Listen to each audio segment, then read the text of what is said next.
Focus India cricket team coach రేసులో గౌతమ్ గంభీర్ ముందు వరుసలో ఉన్నాడు. మెంటార్ గా Kolkata knight riders IPL cup గెలుచుకోవటంలో కీలక పాత్ర పోషించటం గంభీర్ కు లాభించింది. తీవ్రమైన ఒత్తిడి, అనేక రాజకీయాలు ముడిపడి ఉండే భారత క్రికెట్ కోచ్ పదవీ నిర్వహణ అనుకున్నంత తేలిక కాదు. విదేశీ కోచ్లకు ఉన్నంత ప్రాధాన్యత స్వదేశీ కోచ్లకు ఉండదన్న అభిప్రాయం ఇటీవల చెరిగిపోయింది. వరుసగా భారత మాజీ క్రికెటర్లే కోచ్లుగా మారుతున్నారు. అదే కోవలో రాహుల్ ద్రావిడ్ వారసత్వం గంభీర్కే దక్కుతుందని భావిస్తున్నారు. భారత క్రికెట్ టీం కోచ్ గా గౌతమ్ గంభీర్ నే నియమించాలన్న డిమాండ్ పెరిగిపోయింది. Kolkata knight riders IPL title గెలిచిన తరువాత సోషల్ మీడియాలో ఈ డిమాండ్ పెరిగిపోయింది.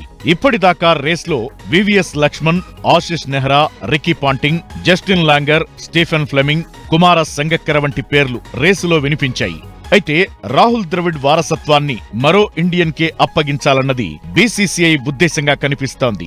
అలాగే గతేడాది 7వ స్థానంలో నిలిచిన కోల్కతా నైట్ రైడర్స్ ఈసారి ఐపీఎల్ విజేతగా నిలవడం వెనుక మెంటార్ గా గంభీర్ వ్యూహాలు ఫలించడమే కారణమన్న అభిప్రాయం వ్యక్తమవుతోంది.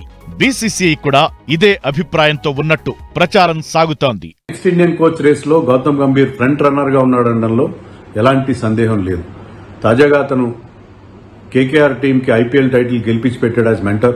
దాంతో అతని ఛాన్సెస్ మరింత ఇంప్రూవ్ అయ్యాయి. వివిఎస్ లక్ష్మణ్ కూడా రేస్ లో ఉన్నాడు, కానీ అతను ఖచ్చితంగా గౌతమ్ గంభీర్ కంటే దిగువనే ఉన్నాడు ఆ రేస్ లో అని చెప్పి మనం ఒప్పుకోక తప్పదు.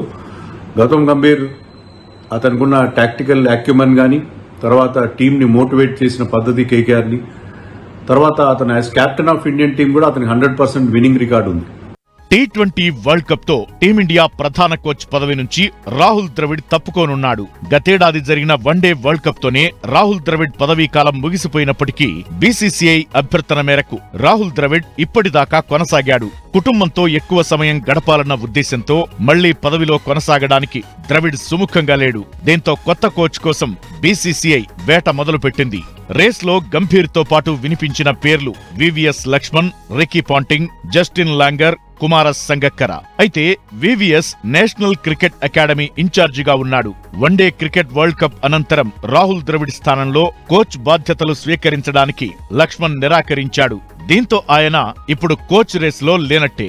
అలాగే బీసీసీఐ నుంచి తనకు ఆఫర్ వచ్చిందని, అయితే కుటుంబంతో ఎక్కువ సమయం గడపాల్సి ఉన్నందున తాను భారత క్రికెట్ కోచ్ గా ఉండే అవకాశం లేదని రికీ పాంటింగ్ చెప్పాడు. కుమార సంగక్కర కూడా తాను రేసులో లేనని చెప్పాడు. బీసీసీఐ సెక్రటరీ జైషా కూడా ఆస్ట్రేలియన్లను కోచ్ పదవికి సంప్రదించామన్న ప్రచారాన్ని తోసిపుచ్చారు. బీసీసీఐ ఆస్ట్రేలియన్లను సంప్రదించలేదన్నారు.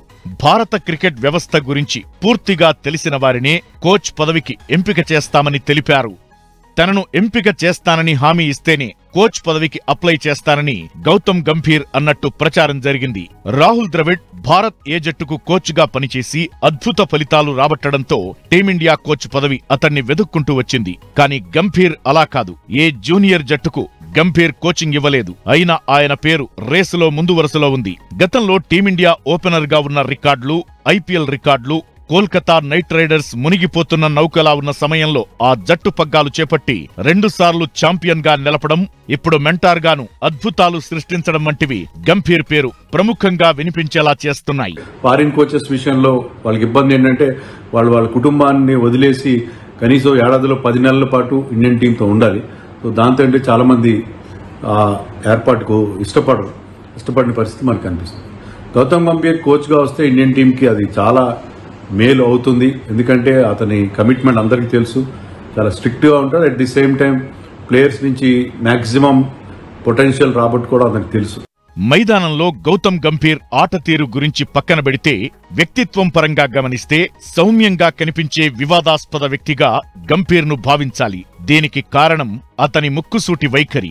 ఉన్నది ఉన్నట్టు మొహమాటం లేకుండా మాట్లాడతాడు.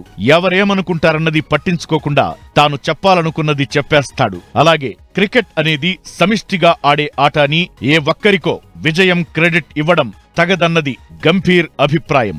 2011 వరల్డ్ కప్ గెలిచిన భారత జట్టులో గంభీర్ సభ్యుడు. అయితే ఆ ఘన విజయం క్రెడిట్ మొత్తం ధోనీ ఖాతాలోకి చేరిందన్నది అంగీకరించి తీరాల్సిన నిజం. గంభీర్ పలుమార్లు ఈ విషయాన్ని తప్పుబట్టాడు. ఫైనల్లో శ్రీలంకపై గంభీర్ 97 పరుగులు చేశాడు. కానీ ఆ పరుగుల గురించి ఎవరూ మాట్లాడలేదు. 5 ఓవర్లలో 6 పరుగులిచ్చిన జహీర్ ఖాన్ గొప్పతనాన్ని గుర్తించకపోవడం కూడా గంభీర్కు ఆగ్రహం తెప్పించిందని రవిచంద్రన్ అశ్విన్ ఓ సందర్భంలో చెప్పాడు.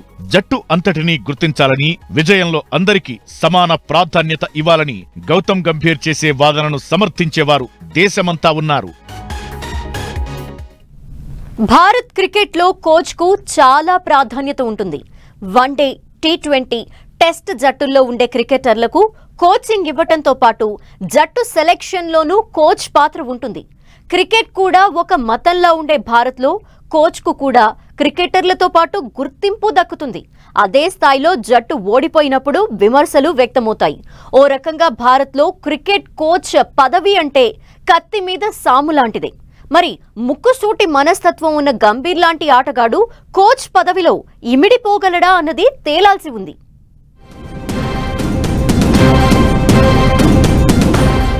భారత క్రికెట్ జట్టుకు ఎప్పుడూ బిజీ షెడ్యూల్ ఉంటుంది. స్వదేశంతో పాటు విదేశాల్లోనూ తీరికలేని షెడ్యూల్ మధ్య మ్యాచ్లు ఆడుతూ ఉంటుంది. జట్టు ప్రధాన కోచ్ టీం వెంటే ఉండాలి. క్రికెటర్లు వెళ్లే అన్ని చోట్లకు వెళ్లాలి. ఆటగాళ్లు క్రమశిక్షణతో మెలిగేలా, మైదానంలో 100% నిబద్ధతతో ఆడేలా, మ్యాచ్కు ముందు నిబంధనలకు అనుగుణంగా ప్రాక్టీస్ చేసేలా కోచ్ చూసుకోవాలి. జట్టులో ఆడే ఆటగాళ్లలో ఎవరెవరిలో ఎంత ప్రతిభ ఉందో, ఎవరు స్థాయికి తగ్గట్టు ఆడడం లేదో నిత్యం గమనిస్తూ ఉండాలి. క్రికెటర్లపై నిరంతరం ఓ కన్నేసి ఉంచాలి. జట్టులో ఆటగాళ్లు సడన్ గా గాయపడితే ఆ స్థానాన్ని భర్తీ చేసే క్రికెటర్లను ముందే సిద్ధం చేసి ఉంచాలి. వన్డే, టీ20 సిరీస్ సహా అన్ని మ్యాచ్లకు సమతుల్యమైన జట్టు ఎంపికయ్యేలా చూడాలి. ఇలా చెప్పుకుంటూ పోతే క్రికెట్ కోచ్ పదవికి ఉన్న బాధ్యతల జాబితా చాంతాడంత ఉంటుంది. అదే సమయంలో వారికి దక్కే గుర్తింపు, అందే వేతనము ప్రపంచంలో మరే కోచ్కు దక్కవన్నది నిజమే. అందుకే భారత క్రికెట్ టీం కోచ్ పదవి హాట్ కేక్ వంటిది. అయితే క్రికెట్ డ్రెస్సింగ్ రూంలో బీసీసీఐలో ఉండే రాజకీయాలు, ఒత్తిళ్లు తట్టుకోలేక చాలా మంది కోచ్ పదవికి దూరంగా ఉంటుంటారు. అయితే గంభీర్ మాత్రం అలాంటి సవాళ్లను సమర్థంగా ఎదుర్కొంటాడన్నది క్రికెట్ అభిమానుల అభిప్రాయం. గౌతమ్ గంభీర్ పేరు ఎక్కువగా వినబడుతుంది. ఎందుకంటే రీసెంట్గా కోల్కతా నైట్ రైడర్స్ ఛాంపియన్స్ అయిన తర్వాత గంభీర్ మరి ఒక ఐడియల్ కోచ్ కావచ్చు అని చెప్పి అందరూ అనుకుంటున్నారు. అండ్ యూనో చాలా వండర్ఫుల్గా గైడ్ చేశాడు కోల్కతాను.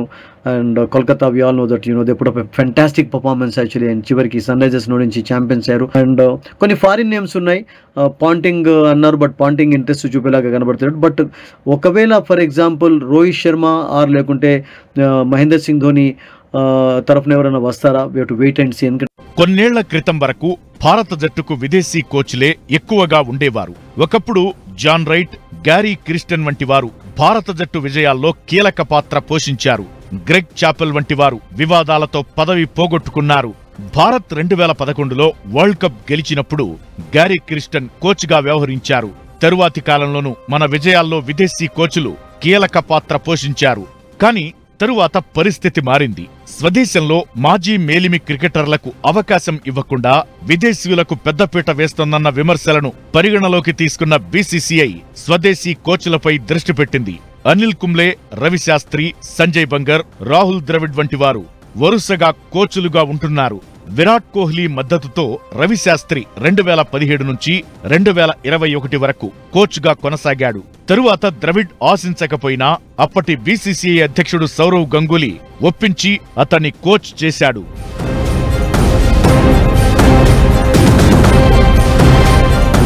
ప్రస్తుతానికి వస్తే బీసీసీఐ ప్రాధాన్యతలో గంభీర్ పేరే ఉన్నట్లు ప్రచారం సాగుతోంది.